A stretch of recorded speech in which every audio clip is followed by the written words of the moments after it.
All right, we're back. What a break. I missed you guys so much. So either way, it's going to be game number 2 of that best of 2 series between Kaipi and ProDotA. ProDotA took game 1. If they 2-0 this, they automatically force themselves up to the top of the group. Definitely something that they would like here, as only 2 members of the 4-team group get to go on to the playoffs. So Kaipi, they've either got to tie this up and we're going to tiebreakers at some point, or we're just going to be sitting back watching ProDotA rake it all in. I think Kaipi were expected to be one of the stronger teams in the tournament overall, and they're definitely evenly matched with some of the other teams here. Yeah, I think maybe just because of fandoms or whatever, but Kaipi probably the favorites coming in. More community support behind them, of course, thanks to some of their members. Now they get even a little bit of NA love thanks to Fluff. So everyone has high expectations. Some people are calling for them to do some work during the qualifiers for Boston and whatnot. So high expectations for Kaipi. They're boot camping. They're trying to live up to those right now. So I'm thinking they can probably take game 2. I have faith. Starting out with that Sand King, pretty nice touch here. Obviously, it worked out very nicely for ProDotA. Had some possibilities for the mix-up where you can throw it 4 or position 3. And a solid opener. But what's left in the pool? The Oracle, the who's our other favorites? The Slardar himself. Talking about Slardar. We got him in there. So we're going to have Fishboy in the off lane. I mean, Kaipi clearly capable of running that Sand King position 4, but are we going to see it off lane? Yeah, it depends. Totally on the matchups. Like, Slardar can't match up 1v1 versus Sand King, so if they can try and make that happen, then basically they should be able to try and find a way that if they're comfortable having 3-3 play the Sand King, they can force this Slardar into like an Iron Talon or some awful lane. So right now, like, what do we know about Bone 7? He loves super hard farmers, right? So if they can go into something that with 2 very defensive supports, with like a Spectre or an Animage or something like that, they could set up a really nice early game for him, because the best possible offlane right now for ProDotA is going to be Slardar +1. And that means they then be going into the core of Kaipi, at least 3 heroes if they want to set it up that way, and then Sand King's going to be in a 2v1 scenario. So then ProDotA have to match up something against the Sand King that can handle him, which is easier said than done. This guy basically dumpsters everyone in lane. So all right, like 2 melees. I'm not feeling too good for ProDotA right now, honestly. I think already this is looking good. I mean, you're picking it at two picks in. You think it's going to be a clean one, but I don't know. I think Kaipi's still got some fight left in them. Let's see him pick up some unloved heroes. Let's see like a Venomancer. Let's see a Bloodseeker. Let's just bring out all the weirdos that don't get picked anymore. Now Mirana pick up here. I like that. Going to be a nice little mid laner, most likely. We like our Sing Sing Mirana arrows, no doubt. Yeah, pretty survivable against the Ogre Magi coming in. More than likely would have been banned out, of course, too. So that's always nice to have. Once again, another possible mix-up hero. Bambo certainly able to take the reins on that thing, but more than likely they'll be heading over to Sing Sing. ProDotA don't want to toy with any sort of shenanigans. They are even just going to take out that Bat Rider, despite the Sand King already being there as a potential offlaner. Looks like they're potentially favoring it as being more on the side of the 4, or they think that would do more damage to them. So we'll have to see. We got no Bat here, no Axe. There's going to be no Dazzle with those Graves and Poison Touches. So Lockdown might be a little bit hard to find. It's really going to come down to Slardar's Blink Dagger timing, if he's able to go in and put his body real deep into those fights just to make sure no one's getting away. Because Mirana with the Leap, Sand King with the Burrow Strike, Kaipi, they're going to be hard to get a hold of unless you really pick up a stun-heavy or disable-heavy lineup. Yeah, interesting to see that AA ban here, too. Perhaps suggesting ProDotA want to go back in towards that Slark. It opens up things like the Alchemist, opens up things like the Oracle Huskar. ProDotA do have the first pick in the next phase, so theoretically, being up a game, already having Slardar, they could just Huskar right here because you already have 2 heavy magic damage heroes in the Sand King, the Mirana, and they can just pick up any secondary support. Like, Dazzle's gone, but even if, let's say, Kaipi are just like, okay, well, we're just going to take Oracle. Io, Oracle, they're both still in the pool. Exactly. They'll just take either Io or Omni Knight. Yeah, for ProDotA. Too bad Omni Knight's dead. Nah, he's still fine. I like the way that they're changing him, like reducing cast points. Changing him, aka just nerfing all his skills and waiting for him to die of natural causes. The Repel level 1 nerf is pretty heavy. That definitely sucks, but I really do like the idea of reducing cast points. It helps the skill the Omni Knight and like the whole ceiling go up and whatnot. All right, well, I'll leave you to that mob pack, 'cause I'm still not touching Omni Knight with the 10-foot pole here. Either way. ProDotA, I mean, I'm down with the Huskar. They're going to go for the Morphling, though, so a little bit more of a slow, Nice. steady farmer. Again, he needs about 15-20 minutes to get up that, like, Lincoln Sphere if he wants to go for another early item before he's really able to participate. So similar play strat, kind of, to the Anti-Mage, where the more farm he gets, the better, but he can kind of start fighting around that mid-game point. Yeah, and again, another hero that gets totally dumpstered by the old Ancient Apparition, right? So, good to ban that hero out before you head into the old Morphling. And so, well, I talked about the best possible offlane was going to be Ogre Magi Slatter with what they had set up, but now they're going into the Lich, so they understand that their lanes do already have some issues, and by having the sacrifice and the frost or the ice armor, things are already looking quite a bit here for ProDotA. I mean, I think I'm reading ProDotA strat here, and their last pick is going to be someone blue. I thought you actually had something going there. Dude, I do. If this is the last pick blue hero, I'm on top of the world. Well, I mean, theoretically, it could be a puck, which would sync up pretty nicely with the heroes they have. Good mobility to match the Slardar. The only thing is, Shrek. Let's see it. Actually, PA's probably the hero. She's blue. PA's blue enough, yeah, but syncs up nicely with the Slardar. You can throw it in the mid lane. It's good with the ice armor. It's good with the bloodlust.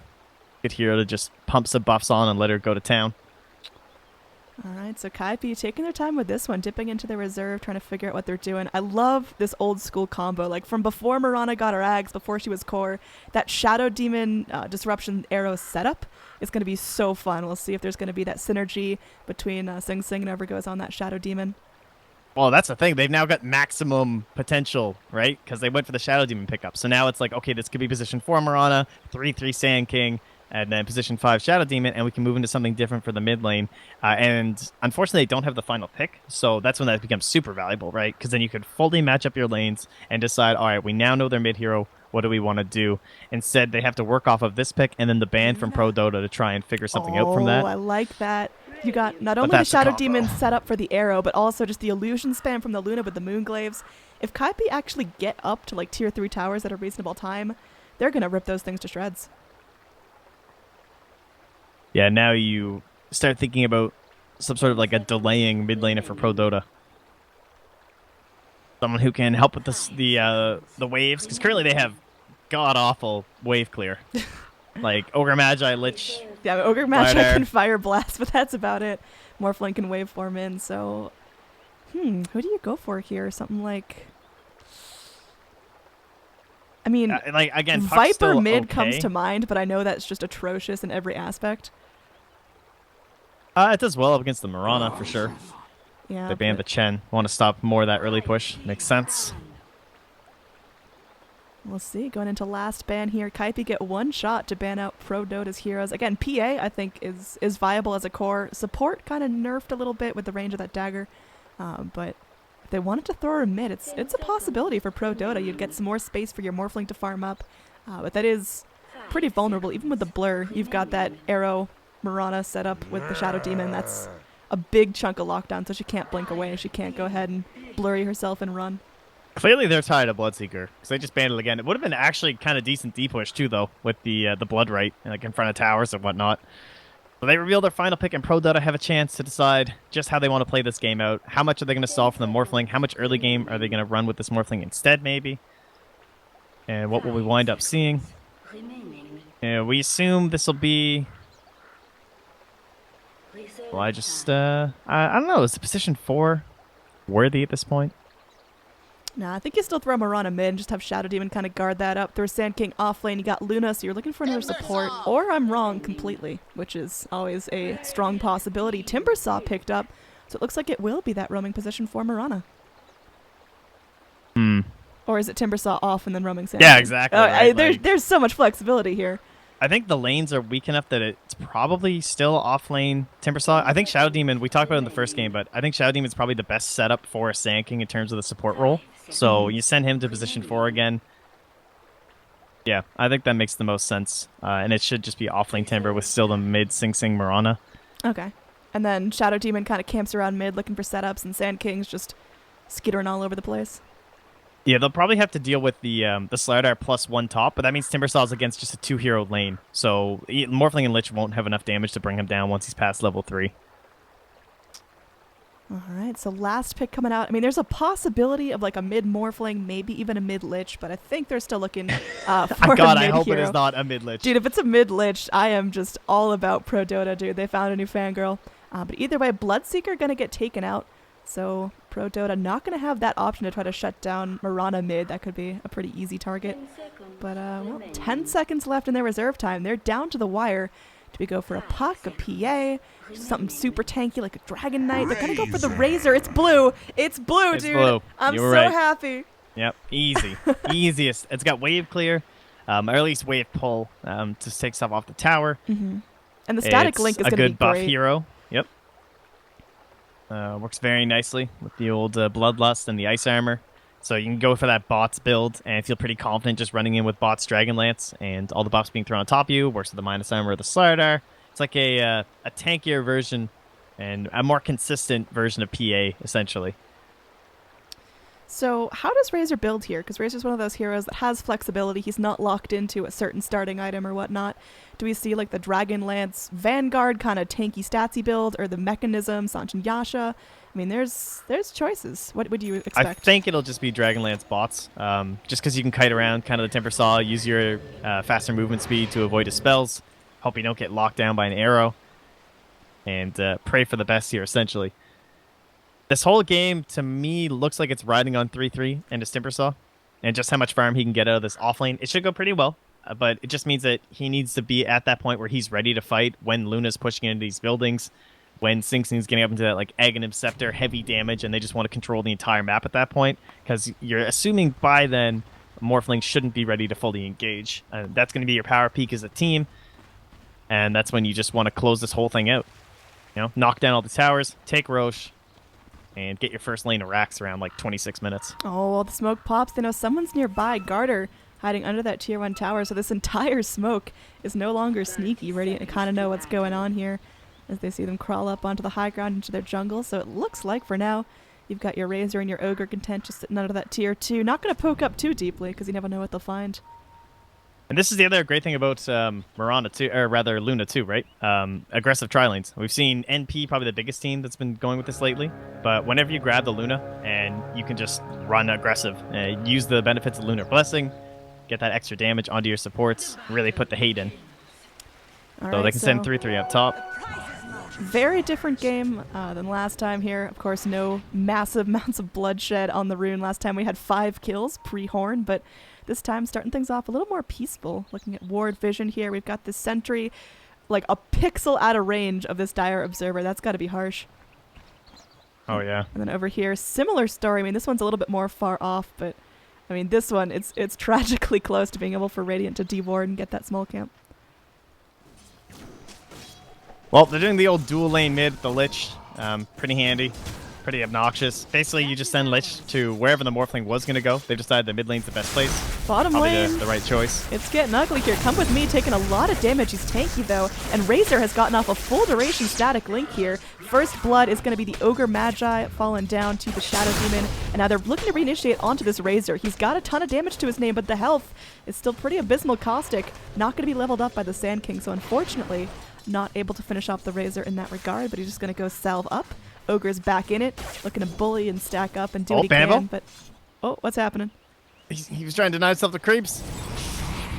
He's getting low. He's burning. He's got that fire blast on him. Is it going to be enough? Just barely. They get the kill on the Sand King. Now come with me, running for his life. This lane is just all about kills. Bone 7 going to get linked off again. Fluff does not have that disruption. So Ping just going to go ahead and steal some of that damage now. The important thing to notice is that Ping is usually our mid player. Of course, Garter usually our safe laner. So we're going to have a little bit of a switch up here. Of course, having the Lich there makes things a little bit more normalized for the Morphling. Yeah, it's just finding the best possible matchup. Makes quite a bit of sense. Mirana's not like the best lane dominator. You're just happy as a team when she gets a lot of farm. But, you know, you can't like guarantee arrows and whatnot without help from supports. You can try and nuke down with Starstorm, but obviously with Waveform this would be pretty difficult to achieve. So Garter should be just fine here. Use the high armor to have an okay time against all these right clicks. Similarly, Sing should be fine too. Not too much lockdown to bring him. Too low. Morphling already used that waveform, so all I can do is just morph in and out his strength.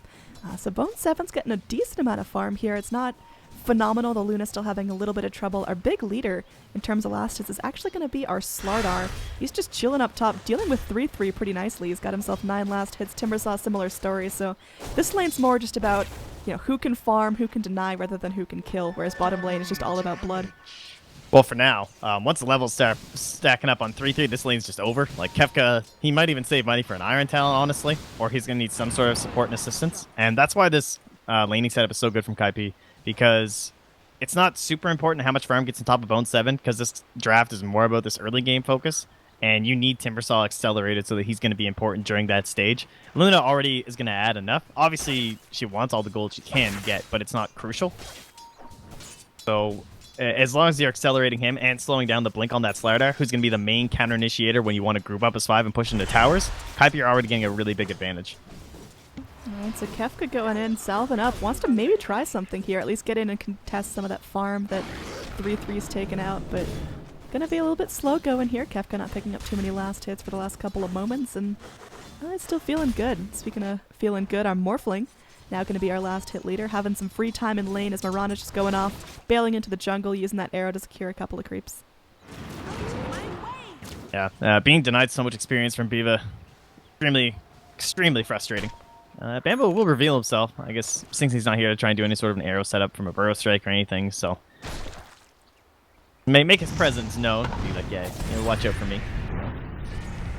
Alright, down bottom again. Bone 7 just going back, harassing, come with me, but Razor, he's going to be bloodlusted up, wants to try something here, is going to go ahead, get off that link onto the Luna, but not going to keep it lasting. He needs those phase boots if he really wants to get in and steal some damage. Sand King wrapping back around, still has the burrow strike available. Maybe something to try to initiate upon, but Ping hanging back towards the outside of the lane, anticipating the Sand King being there. Of course, this ward helps things out a little bit. And Singh is just, I mean, he's clarioning. He's got his Ring of Aquila. Just throwing arrows at creeps. Nice. The combination of that denied experience mid, along with the non-stop Frost Blast, has just decided it's not worth it. It makes sense, I guess, with like the level 1 cooldown on Leap, obviously. There's not really too much more you can do.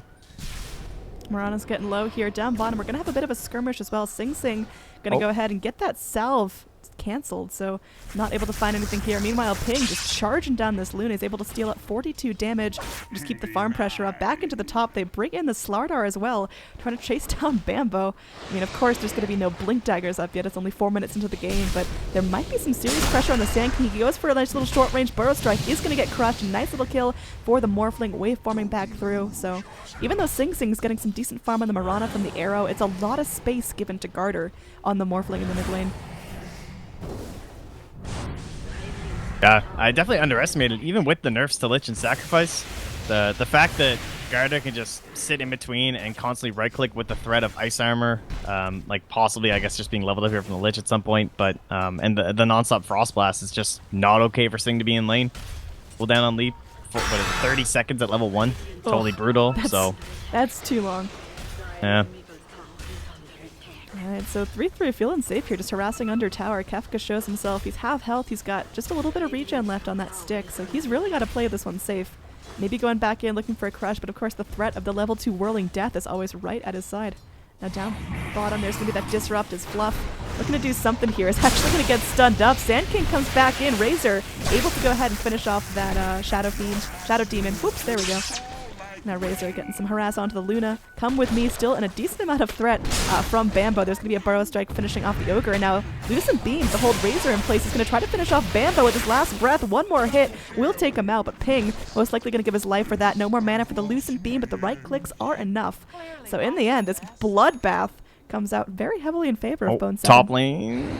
Oh, never mind. Didn't skill it up. Doesn't have a Tipper Chain. That can be an issue. Of course, that's making Kefka. I mean, the 4 points in reactive armor is probably a decent trade-off here. His levels are pretty great. We're 6 minutes in. He's got his level 7. He has not spent hardly any time away from the wave. Nice deny here from the Slardar, but at what cost there? Easy Burrow Strike. Nice little follow-up from the Timbersaw, and he loses his life. Mid lane, mid lane Sing leaps. Yeah, he's able to get away. Thing's sitting right now anyway. Just down below the Razor. The Morphling is way up there. So this is really important for ProDotA. I mean, their whole draft, the biggest concern you probably have would be at what point is Morphling going to be able to contribute to us versus a Luna lineup? Like, when is he going to be at a point where he can not only split push faster than just, you know, brown boots wading in towards that Lincoln Sphere or something like that? And at what point can he join the fights? But this Lich, securing him the mid lane, getting him plenty of farm. He might even get a casual, like, Dragon Lance to build up before the Lincoln Sphere, just so he can help with these engagements. And it looks good. Bambo going down, too. Yeah, he tries there. He tries to just burrow strike himself away, but his corpse ends up hitting the deck right behind these trees. And now Garter bloodlusted up, able to contribute a lot here. I mean, we typically think of Morphling as like, oh, he needs, 15, 20 minutes before he's going to be useful at all, but he's doing well here now. Ping, not exactly the same story here. He's running away from that Eclipse from the Luna. Now he's going to try to drain as much damage as he can. He's actually getting away a decent amount. He's got no poison stacks on him. He might actually live through this. Bone 7 chasing down. I thought for sure that Razor was dead. He's going to go huddle into the trees, eating up a salve. They're looking to reinitiate here. Plasma Field going out. And now there's going to be a snowball bounce, and they get the kill onto that Shadow Demon. And they're looking for Bone 7 as well. He's got cooldown on the Lucent Beam. He goes down.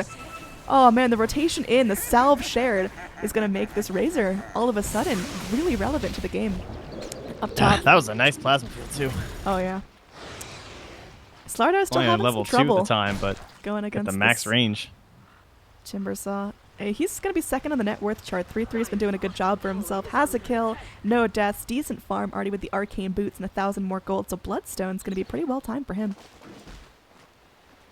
Yeah, again, like, it was already pretty important for this draft, but the fact of just like how well this mid lane has done up against Sing Sing, even more crucial. Timbersaw's gonna be kind of your mid hero. Like, he's almost gonna be making space for Sing Sing at this point.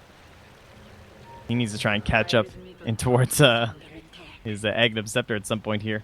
Yeah, Sing just sitting on 250 gold, brown boots. He's got the Aquila, but definitely needs a little bit more than that. Do you think Sing's gonna go for stepping stones like a drum or power treads before he goes in for that point booster, or is it just Ags or bust right now? I think, yeah, it's just Ags or bust. Wants to smoke up with Fluff probably at this point. Try and get some kills. Hold mid lane as long as he can for sure, but Garter's getting scary. He's going straight for Lincoln Sphere. He's already picked up his ultimate orb. Yeah, Fluff coming mid, but this is just, like, obviously there's no way to kill Garter. He's so slippery. We talked about Sing being able to go off, bail into the jungle, farm up with the arrow, which, does benefit Sing in a little vacuum here, but the fact that you're no longer giving pressure to Garter means he's just farming up a storm here. He's getting better farm than your safe lane. Morphling going up against one hero with a babysitter. Up top, Kefka just trading hits with Bambo, but without this tier 1 tower, it feels like Kefka's just always playing an uphill battle. Oh, Bambo misses the stun, though. He gets one right back, and Bambo might be dead. Yeah, there we go. Amplified damage. Good spell. And a little bit of whiff there will cost him. And Payment check, he's going in for drums, which is kind of cool. Not the standard Razor build that we see all the time these days, but again, movement speed going to help. Some more right-click damage. Every little bit of right-click that you do always helps out with the amplified damage, so more attack speed going to be helping out with that. Can't really complain. Alright, Razor's still sitting on brown boots though. I feel like phase boots are going to be a necessity at some point. Could just go straight in for the travels, but especially if he's relying on that static link for a good portion of his damage, he's got to be able to keep up with his targets now. Garter going to scooch on out of there. They've got the Lich ulti if necessary. A couple too many creeps in the pool to make that worth it right now. There is going to be that channeled up ulti coming in. Come with me. Tries to live. Not successfully. Lucent Beam stuns Garter off. There is going to be an arrow just flying clean on through. Not going to latch onto the Lich. And now everyone else should be able to run away. Dire exert their presence in the mid lane, but they're just going to go in and try to take up Radiant's farm rather than all focus the tower. Yeah, and with the drums, Pingman Check's just pushing pretty heavily in the bottom lane, especially for a Razor. Similarly up top, Kefka's trying to get the farm that he needs because he knows the Blink Dagger's going to be very important.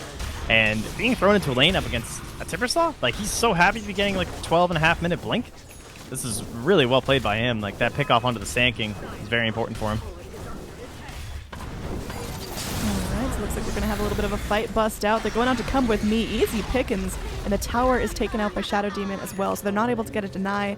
Seems like ProDotA just let that one slip. Sing Sing now running away. There's going to be a TP out. I don't think they can stop that. Even Waveform won't do enough damage to get him down in time, so just going to be some trade of aggression, but not for now. Bloodstone time, baby. Oh my, that is a nice early Bloodstone coming out. We're almost there. Has to disassemble those shoes, grab up the recipe, and they're Gucci. Shadow Demon goes ahead, grabs that mid tower deny just to make sure that there's no more gold going towards the Radiant. Overall look gold at this. status, we are just right at 0 here. Finds himself a stack down bottom, Oh, and with the wave coming through, this should be it. He only needs another 500 gold, or 400 at this point. Oh. Unfortunately, our Lich goes and tries to TP out. It's going to get disrupted. Probably an easy kill. There's really not much you can do. Moonlight Shadow comes in. They're going to have to deal with the Lich ulti. Bone 7 actually gets low as Garter just zips in. Garter might be able to turn things onto Bambo, but the Moonlight Shadow doing a little bit too much work there. They don't have that vision. Down bottom, Ping. He's getting low. He does have a little bit of stolen damage, but I don't think he can deal with all of this. He's going to get dropped on. That's not going to be an ulti, or rather an Aghanim's Starstorm from Sing Sing, and it will cost him his life just going and getting that Razor kill. So pretty even trades across the map. That fight was virtually almost dead even, the 1-for-1. Yeah, sadly for 3-3, the Bloodstone is now just arriving, of course. But that's all right. He's going to start out with his 12 charges. Sing Sing's got his phase boots going. He's going to build into the magic wand, so he's getting a couple stopover items before he heads into the full thing. Bone 7, our Luna. I mean, there's a lot of pressure on this Luna. She's going to be really that huge mid-game fighter. Come with me. Most likely going to fall victim to the rotation in from the Sand King if they can keep eyes on him. He's just scurrying around. There we go. There's going to be Bambo coming in. Gets stunned. He can easily burrow strike. He has the ult as well if necessary.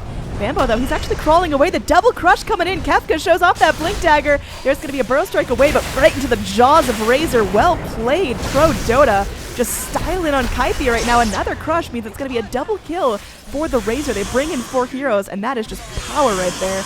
3-3 is able to pick up a kill onto the Ogre, who is already low, and now there's going to be another crush. Bone 7 might not get out of this one. He's got one chance, goes in with a Lucent Beam. It's going to be a return kill onto the Slardar. 3-3 saves the day, and Bone 7 gets out by the skin of his teeth.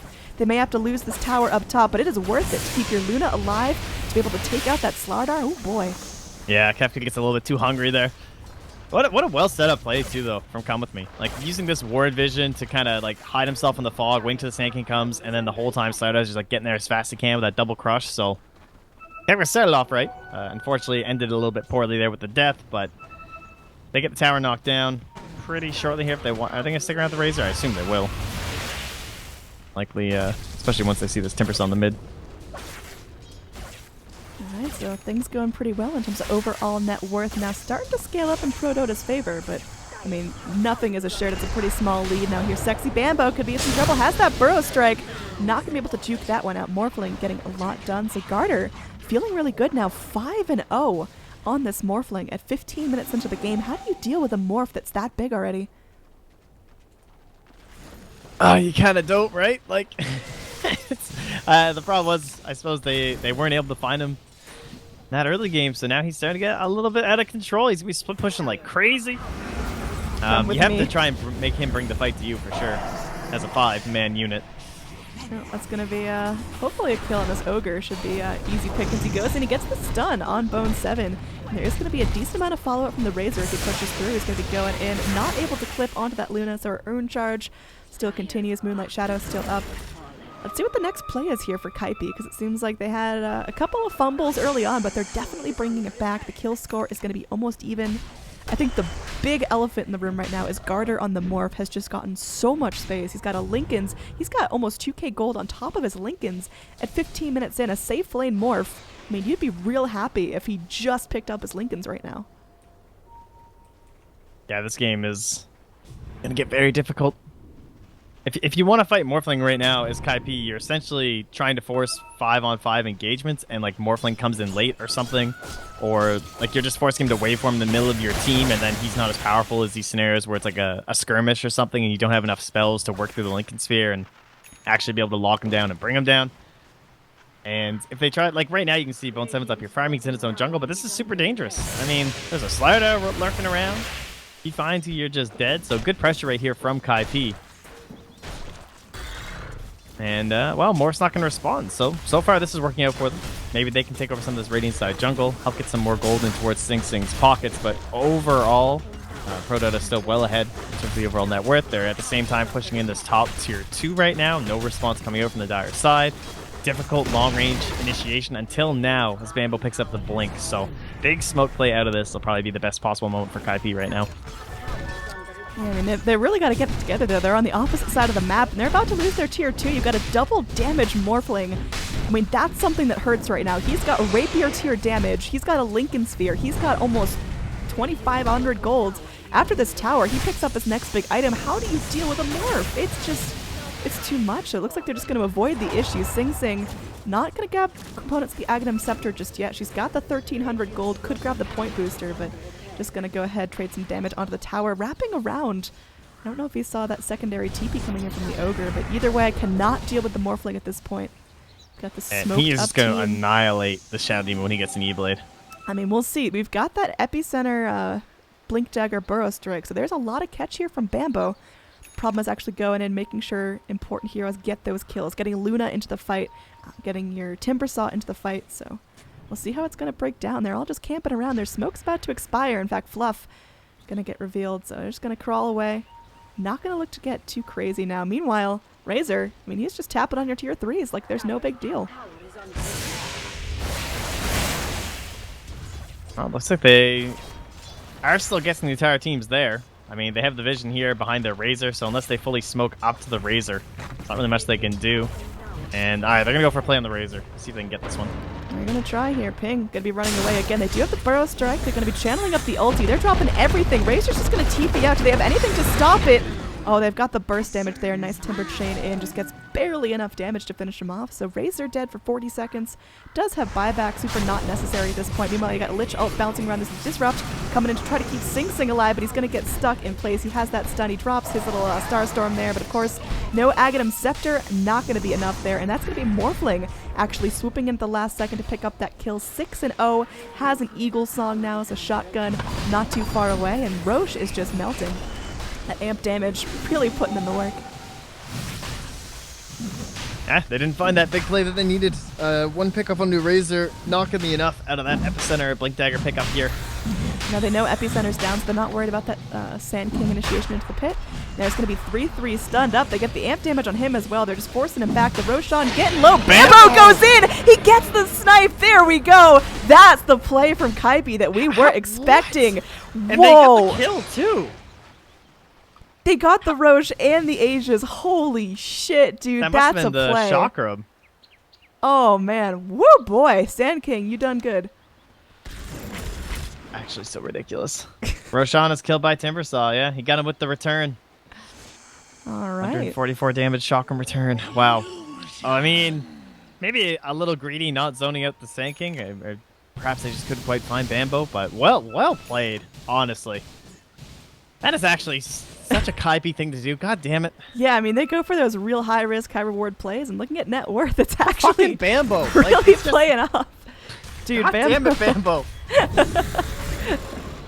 Every time.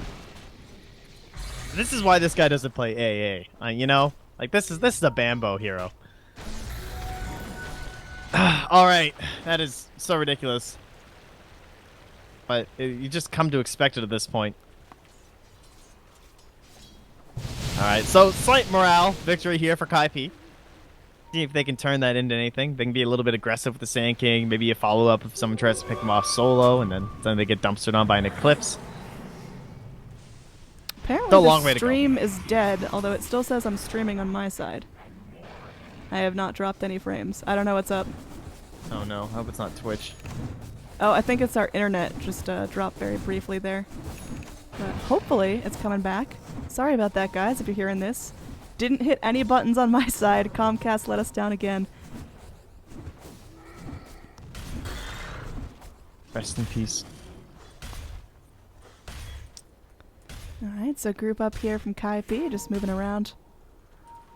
It's going to be the Radiant side, just kind of sticking near their own Ancient Pit. You've got Garter making a replicate of the Ogre Magi, maybe trying to tease out something with that. Full smoke gank up. Let's see what they're going to find with this one. Well, certainly the big play comes from Kefka. Yeah, boy. Nice scan. Gonna spot out the Radiant side heroes, so I don't know what to do. I didn't catch where the Radiant one went. So I'm guessing they didn't find the Dire. Or maybe they did find the Dire. They seem to be pinging and posturing as if they did. So it seems both teams are fully aware where the other one is. They know something's up here. Both smoke's going to break, as now there's the ping. They realize they're on the high ground. Difficult place for the fight to go, and now Razor just coming in. There is going to be that All the ults at the ready. Ping gonna be the first one, perhaps to drop. He's sitting under that chakram, taking a ton of damage. Gonna get that ice armor from the Lich. He's actually gonna be alive now. Lich ulti comes in with the Luna beam. Oh god, the Eclipse doing so much work here. Bone 7 I'm trying to 1v1 Garda, but Garda's strength morph is enough. That's gonna be a double kill for our morph. Looking for more. Razor dragging out all of Bambo's damage. Razor is super low health, but Sand King hits for nothing right now. He has negative 80 damage. All right, there's gonna be that Sand King coming back up, of course, with that stolen Aegis. Come with me. Don't think you can take that one on, buddy. I think he's got to book it away here. There's going to be enough damage to drag him down, so I don't think our Ogre got the call to back it off as soon as Sand King's Aegis was popped. Dropped out a TeamSpeak or something there. I don't know. Me? In the end, still a net worth advantage for the Radiant side. Maybe the Dire are kind of happy just because, they didn't instant lose, I suppose. But Aegis is down. Radiant take a disadvantageous fight. Great blow up there by the Morphling. Unable to find the save there from Fluff. I think he just caught Sing Sing at a point where he knew he was too far away from the Shadow Demon and he could safely go for it. A lot of these times, as a Morphling, you might feel pressure to just throw out your whole combination on the Shadow Demon and not to have your E-Blade wasted. Is a nice little catch here. Might be able to get the kill onto Bambo. Of course, he's got that Burrow Strike away, but you got Speedy Razor coming in. He's got those drums. Using up his second to last charge, just making sure he gets in there. Is not able to find anything. Able to suck some damage off. Oh, the crush in the Timber Chain. They get the amp damage off as well. He's got that magic resist there from the Hood. We'll see if he's able to actually go ahead and finish off these kills. Bambo gets low, 3-3 gets low, but Razor's not actually able to rake in the gold from their bounties. All right, they get out. That was kind of scary. We'll end up losing that one, so... ProDotA, okay, maybe slipping a little bit with some of these maneuvers. They don't have the best chasing supports, unfortunately. It's all their cores, right? You got the waveform, get some blinking, stunning sliders. You got super fast Razor, but Lich and Ogre are just kind of like running behind, trying to throw out some buffs while they can. No disruptor or anything. So despite the vision on 6 Bambo, he's also still pretty mobile. He'll get himself back. Scary jumping into the side of the Dire. And time has been given. Sing Sing's got the point booster. Got some components being worked on here. 1,400 gold to go before he's into that big magic nuke. I mean, it's... See if they have the answer by the time it comes out, though. We're 25 minutes in, and it's not like Sing Sing stopped and got a lot along the way. He's just been pretty far behind since the early laning phase. I mean, you look at the difference in net worth between our Mirana here and our Morphling, and that is staggering. It's pretty much doubled. Morphling now picks up a Blink Dagger on top of that Ethereal Blade, so it's going to be gap close all the way. They realize they're having trouble with those Burrow Strikes, they're having trouble with the leaps and the Timber Chain, so just get that extra tool to be able to really jump on your prey and finish him off. I like that choice from Garter. They're working this one back. I don't know. The lead isn't as high as I think you would expect it to be. A lot of that thanks just to 3-3 not dying. Still sitting on those 17 Bloodstone charges, so... Kaipi definitely aren't out of it. This Luna's starting to lose that nice window. Like, she has like that... Oh. All right, Sand King, what you doing, boy? He's fine. He's all right. They made a wrong prediction there, but either way, just gonna be Sand King getting a little bit of vision, backing out safely. I mean, what's gonna be the turning point of this game? Because it's been relatively even. You've got everyone farming up, trading up, looking for fights, but kind of dancing around the real fights, the real 5-on-5s. Is there an item that we're waiting for? Is there, a location? Is it next Roche? What's gonna be that turning point where one team really pulls ahead? I think it's more just like the overall timings right now of Kaipi. Bone 7's leaving kind of a power point for Luna where you can group up early on with Aura and whatnot and actually get some towers down. You farm up the entire jungle, you get super rich. But instead, we're moving to a point where like he's not mega farmed. He's like okay farmed, but he's 2,000, well, at 3,000 at this point behind the Razor. So right now, I would say that ProDotA are feeling pretty good about themselves. One more big item up on Pingman check is really going to elevate him to a point where he's just going to be like way above this Luna. Like if he gets a BKB or something, he just runs in the side of Kaipi. What are they even going to do? Like an Aghanim Scepter is going to be out for Mirana, but it won't even do anything at that point. So ProDotA should be able to get items to secure the map, secure Roshan, and start going high ground. And all the meanwhile, like Garter's already at a crazy point. He went for a Blink Dagger, trying to blow up someone as fast as possible just because of how low the heroes on Kaipi are and how generally squishy they are. Like Luna, Mirana with no defensive items are like ridiculous prey for a Morphling. Right, Fluff has to get an Aether Lens to try and increase his range for the disruption saves. Alright, so there's going to be no real rotations back. Yeah, you've got a little bit of a push coming in. TP out from Bambo on the Sand King, and they're not going to be able to find him there, but, I mean, that's just a completely free tower. Nothing lost for ProDotA. Yeah, they have to spend a TP to get back down bottom, but that is an absurdly good price for a free tier 2, and that's going to be more and more gold going to your Razor, to your Morphling. Razor's not too far off from catching up on this Timbersaw, so even if they don't kill him, they're just going to make him a little less relevant if he can't go in and actually get the kills himself. And just kind of like expanding on how this game could go down. If the BKBs and everything come out here for the Razor, he gets super beefy. Now you have the bots on the Morphling, so he can be there with his Blink Dagger to blow up someone. If they miss that window with the defensive item purchases while they're ahead as ProDotA, now that the Aghanim's is out and is a Luna, that's when the peak starts to come back. Because she has like a rise and then a dip and then another rise. We all know Luna is pretty crazy in the latest stages of the game. She can eliminate entire racks with her glaives. She gets into some of those defensive items like BKB Satanic. She's very hard to bring down.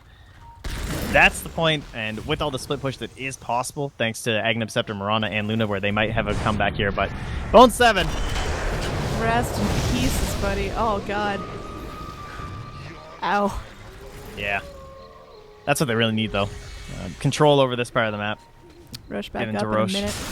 And there's going to be Bambo going and clearing out their jungle. Not scattered out by the Radiant, but as Sing Sing approaches lane, they're definitely going to see what's up. But it looks like Radiant, I mean, they're cool with just pushing into the tier 3s. I think that's going to have to force back a rotation from Kaipi. There's no Luna for great tower defense. And obviously they know that their Mirana is occupied down bottom, so they're going to wait for that TP to see if they can actually get something done here. I mean, Razor, even without stolen damage, is still hitting for like 150. Garter, of course, just slapping away. He's hitting for over 200 a pop.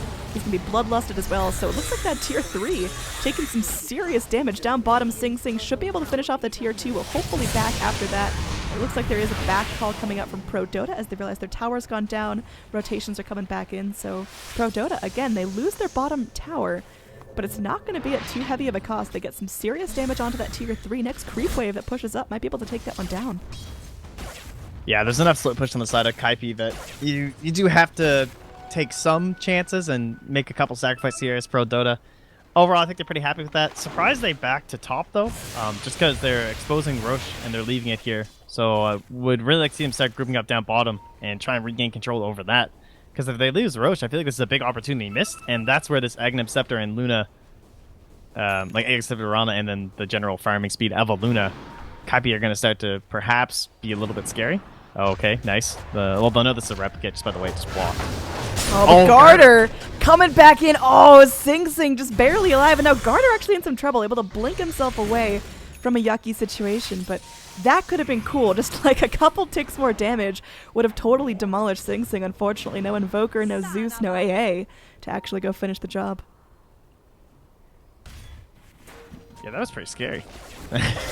No, Sing Sing, he even held one for that. I think it's one of those like horror movie things where you think it's like a small creak in the house, like, oh, it's a replicate, let's just kill it to stop the vision. All of a sudden, Garter's just like, hey guys, what's up?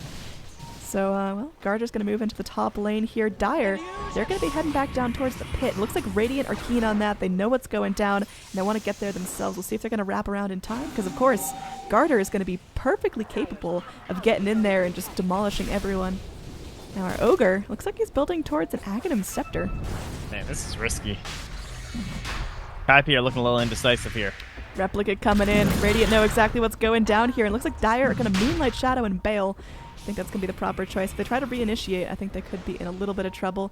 You've got Bambo just sitting up on this cliff. He's thinking about something, but there's going to be sentries dropped, so anyone that's Moonlight Shadowed in is going to be, unfortunately. Oh, Biva knows. Oh, God, I didn't see him.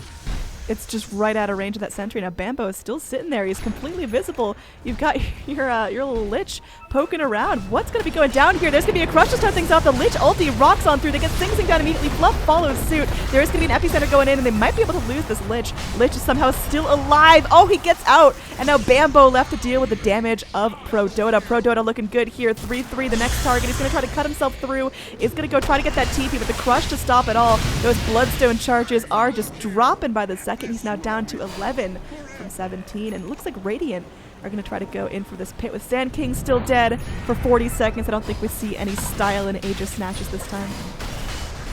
No, they eliminated way too quickly with Slardar to try and contest this one, so buyback certainly would not be worth it. And now there'll be a BKB on Pingmachek, a BKB on Kefka, and Garter, well, we'll see if he dares buy a secondary defensive item. I certainly wouldn't mind it. Pretty sure they should be able to just close this one out, but maybe having the Aegis, he'll feel a little bit YOLO and buy something else up. We'll see. All right, so overall net worth with that Roshan, look what it did to that net worth chart. Boom, right up. About 6,000 net worth now in favor of ProDotA. Similar story with the XP that just shot up like a bullet. That almost team wipe was phenomenal. It's exactly what ProDotA needed to really secure their lead. Now we know the Morphlings farmed as hell.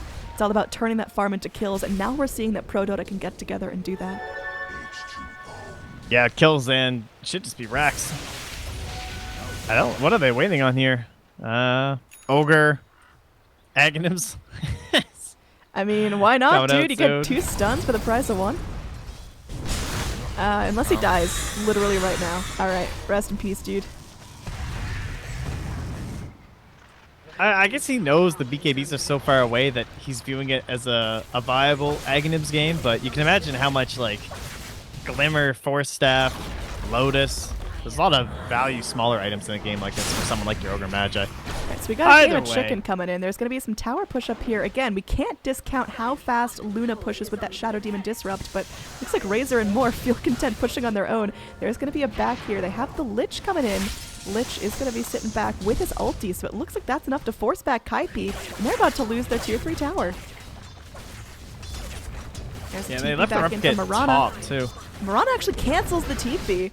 There's going to be Sing Sing just galloping forward, going to go Moonlight Shadow. Meanwhile, there is going to be Sexy Bambo. Now Sandstormed up. There's no vision here, but that's enough for the back call. Morphling, Razor, they get what they want. Right now, they haven't lost anything in return. There's always the chance that Timbersaw catches up to one of them, but he's going to back off. I'm really surprised they didn't just BKB and take that Rax. I think they were a little bit worried about potentially Luna coming in and eclipsing them and doing all that nonsense, because BKBs can only last for so long. Now Morphling, look at the man up here, throwing that ethereal onto Bambo. Not quite enough damage. Oh, but the Razor kinetic field. Hey, there we go. Plasma field gets the job done. And now they're going to clear up this creep wave and just continue the slow, steady siege. Yeah, Talbot gets pushed out. Come with me's back now, so this is the safer play. Just wait for everyone. King certainly going to be forced to buy back here if they don't want to lose a set of racks. Timbersaw blinking back arrow coming in. Not going to clip onto anyone here. Razor just stealing some damage from illusions. Of course, it's not going to make Luna hit any less hard, but still beefs up the Razor a fair amount. There's 133 damage. He's going to get bloodlusted up, so he is just fast and ready to go. He's hitting for a lot. He's got bonuses for days. He's got the ice armor as well. They're just going to immediately pick off everything. Sand King buying back the arrow coming through. Aegis is going to pop here. They need some more damage, and I think they've got it here. Razor's ulti is just proven too much. Now Garter coming back with full health, full mana, BKB'd in. All their focus is on these racks. Buyback from the Timbersaw, but can they actually get in deep enough to stop this? So Kefka goes in, is going to crush on 3-3. Sing Sing moving forward, but without enough health, just gets blasted by the Snowball. Lich getting it done here. Buybacks are few and far between. It's a buyback on the Luna and the Mirana, but after that, the Dire's all out of gas. They've got this one shot to go in and defend their homestead. It looks like the back call will be coming out from ProDotA. They don't want to lose it all here. They're just going to leave Come With Me defend for himself. It's just a huge parade. This Ogre Magi drawing in so much attention. Meanwhile, some more push comes out top. Morphling feels super fine after that last push. Bone 7 bought back there. Melee rack's already down. Certainly aren't going to go mid, I don't think. There were 4 buybacks on Kaipi in that fight. My gosh, that is just a really expensive hold. I mean, they do end up keeping their ranged racks up. It's not a full lane of super creeps coming in, certainly not megas, but this could be the beginning of a very harsh downward spiral. Yeah, that's a big economical loss right there. You're certainly gouged at this point. Now we start to see the economical gain for the Radiant. Kind of items they want to pick up from knocking out a Rax here. What do we get going here? Alright, Lich is just holding his Force Staff and a gem. I suppose that Aghanim Scepter is all finished up here. Come With Me going to be throwing out the hate. Yeah, it's It'll just BKB for Kefka. I mean, the Rosh timer now. I wouldn't even be too surprised if they just went before the next Rosh. I guess the benefit of waiting for Rosh is that Pingvachek will have an AC by then. Mm-hmm. And I mean, you really want that second life on your Morphling. You saw how effective it was in that last fight, where he was immediately picked off because he allowed himself to push really deep into the fight in a position that he wouldn't ordinarily feel safe in. But because he had that Aegis, he was able just to go in, save that BKB charge for the respawn, and just was basically immortal for like, 5-10 seconds. Now there's going to be smoke rotation in towards the bot lane. If they can actually get the kill onto Bambo, they have a lot more freedom to push out this top lane. Of course, Bambo did buy back in the last fight, so he's got 5 minutes till he's able to grab himself back into the game if he dies. What do they have? What's the play right here? They force staff the slider from the Lich, so that gives Kefka range just to about to the tree. If Bambo stays to tag up this creep wave, then he will certainly be dead. We've got a Lich gem. I don't know if we touched on that before, so Moonlight Shadow going to be a whole lot less impactful if you've got Lich in the area. So we'll see. Of course, there is going to be the Morphling replicate as well, so Morph can always hop in and waveform forward if necessary. Yeah, if he... I think Kefka's gonna... I don't know. I feel like Bambo just immediately after this pause is going to blink back. He'll just be like, now that I have a couple minutes here to examine my mini-map, I don't really see anyone. I see a Morphling down bottom, but there's no one pushing mid. This is kind of scary. I think I'm just going to leave. This is what Kaipi sees right now. They see no one but the Morphling, and they know Morph has a replicate up. And with all the lanes pushed in as far as they are, you've got to see something. Either you're, anticipating a Roche, but Roche is far too early to be spawning. So I think at this point, anyone who's even close to a scary area needs to book it back.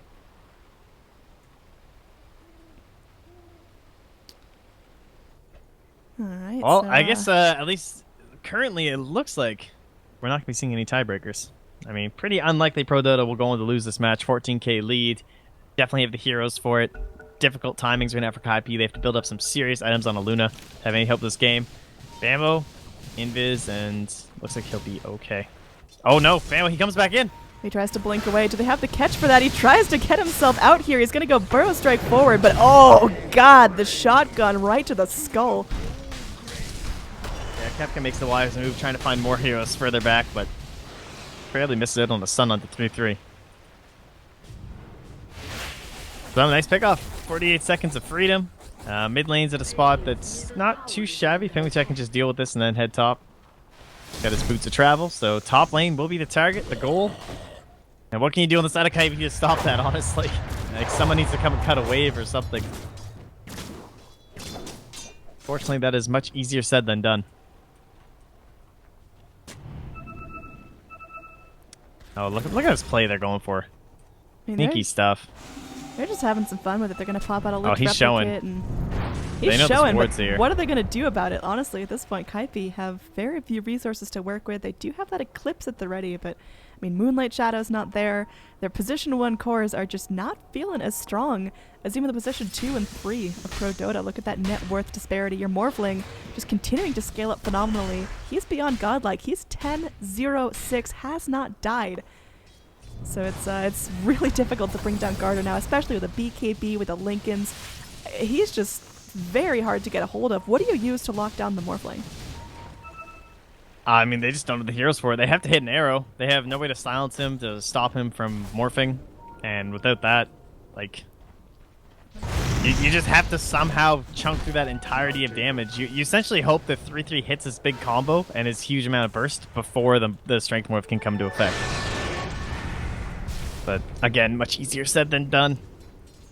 See up top, he just hops on Bone 7 for half a second and reduces him by 1200 HP.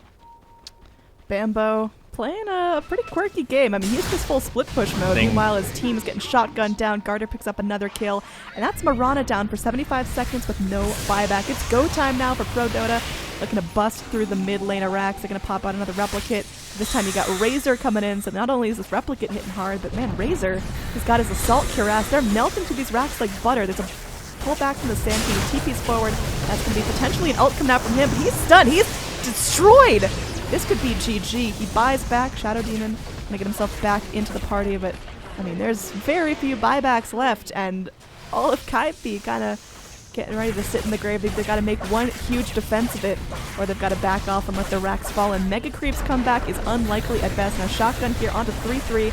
They're not going to have the crush. In fact, the Luna doing a lot of work with that ulti to get down the Slardar. Come with me. Going to be going down as well. It's Garter 1v1ing Bone 7. There's no Aegis on the Morph. He's got to be super careful. Looks like the Morph is going to be able to escape for now. They're going to be bringing in 3-3, wanting to go forward. Drops down that Lich. There's a gem on the deck. We'll see if they want to go pick that up. It's pinged out by the Lich. Who's going to go back in and try to grab it? Davidcheck still has BKB. I thought he was going to go for the bottom racks, honestly. Oh, Fluff grabs it up. I'm surprised he didn't just run in. There's creeps mid. Either way, this is the only thing standing between Kaipi and Mega Creeps.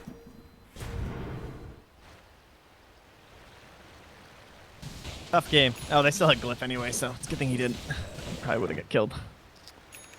And a Garter going to be flying in. Lots of goodies. Looks like an Eye of Scotty up next for our water boy. I mean, he's just doing great. I mean, this Morph is literally unkillable at this point. 13, 0, and 6, and now he's bringing in even more damage to himself.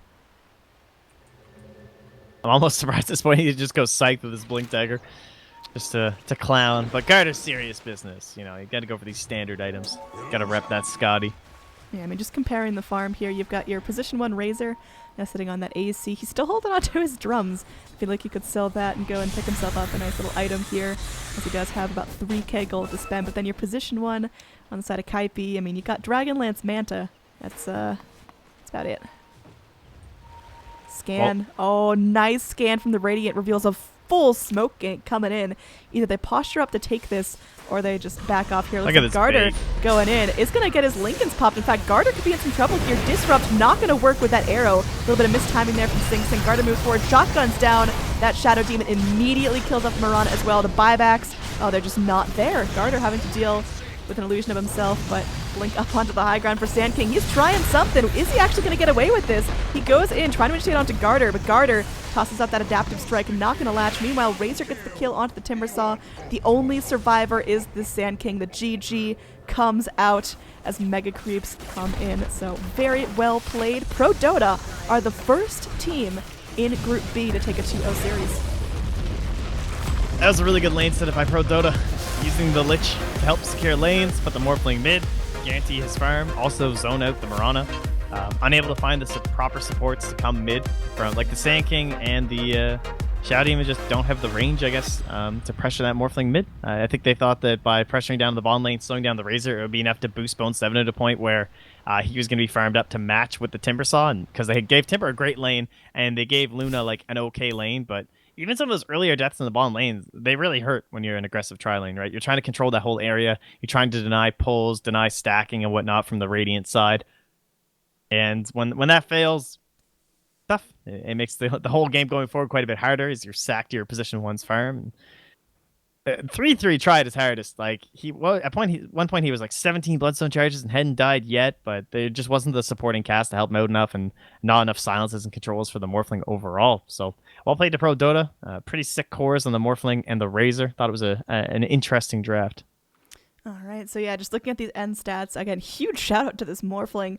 We had our doubts about Morphling mid. It's kind of weird. Their lanes didn't really make a whole lot of sense, but the fact that ProDotA pulled that out just shows how strong a team they are. So again, fantastically played. ProDotA take a 2-0, and that shoots them right up to their top of their group. There's one more series going to be played tomorrow to determine the outcome of the playoffs, and that is going to be tomorrow at the same time as today. It's going to be Question Mark versus Friends. Again, both those teams are tied, so we'll see how that's going to pan out. If there's a 2-0 there, then of course the winner of that series tomorrow, and ProDotA will move on to the playoffs. If it's a 1-1, I think we have some tiebreakers going on. But either way, very well played to both our teams. That's going to be it for the Moonduck coverage of the Royal Arena group stages today. But stick around in a couple minutes. I'm going to go tackle one of the replays submitted to me through the Moonduck replay cast. I think it is going to be a good one. Those are fun. A Clowny Techies game. I took a look at the scoreboard, and there is some fun shit going to happen there. So if you guys want to stick around for about 5-6 minutes, I'll go ahead and watch some replay casting. I had low priority game with a Legion commander that went Yasha first out of the jungle and didn't buy boots until like 30 minutes. It was pretty comical. And did they win? There's some good Dota. No, they did not win. Oh, shockingly. They also had a lever, so it was pretty good stuff. Also, before we go, don't forget the Dark Artistry, guys. Shout out to Royal Arena, providing you guys the chance to win free stuff. Dude, that Everyone Invoker loves set free is stuff. dope. That's like, I don't It is play dope. Invoker, but if I had that Invoker set, I would just trash Invoker in pubs just to be able to show it off. Yeah, So so again- we'll link that in the chat. But yeah, stick around for Annie's cast. Those things are absolutely hilarious. You can get a little goofy with it, get a little fun with it. So yeah, again, Techie's game replay cast up next. Gonna kick you guys to some wait music first while I get that set up. So everyone have a phenomenal day, and I'll see you guys tomorrow.